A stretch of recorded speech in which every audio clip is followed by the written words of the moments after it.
Exercise आहे wrist flexion exercise. तर या एक्सरसाइजसाठी मी इथे एक छोटासा टेबल घेतलाय आणि आपल्याला टेबलचा सपोर्ट घेऊन एक्सरसाइज करायची आहे. त्यासोबत एक पाण्याची बाटली देखील किंवा डंबेल असेल तर डंबेल देखील चालणार आहे. तर यासाठी आपल्याला या प्रकारे आपला हात टेबलवर ठेवायचा आहे आणि तळवावरती राहील या प्रकारे आपल्याला हा हात ठेवायचा आहे आणि हातामध्ये पाण्याची बॉटल किंवा डंबेल आपण इथे पकडली तरी चालणार आहे किंवा दुसरी कोणतीही जड वस्तू की जी आपल्याला हातात इझिली पकडता येईल. आणि आता सावकाश आपलं मनगट थोडंसं पुढे मोकळं राहील या प्रकारे हात थोडा पुढे घ्यायचा आहे आणि हळूहळू मनगटामधून आपला हात आपल्याला वर खाली करायचा आहे. जर आपण ही एक्सरसाइज एका बाजूने पाहिली तर आपण साधारणतः आपल्याला अशी दिसू शकते. 1 2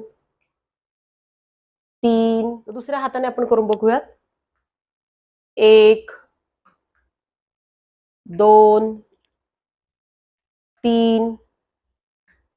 रिलॅक्स. तर व्रिस्ट फ्लेक्झन हे एक्सरसाइजमुळे आपल्या हाताचे फ्लेक्झर मसल मजबूत होतात. तसेच टायपिंगमुळे आलेला किंवा मोबाईलमुळे आलेला जो काही स्ट्रेन आहे तो कमी व्हायला मदत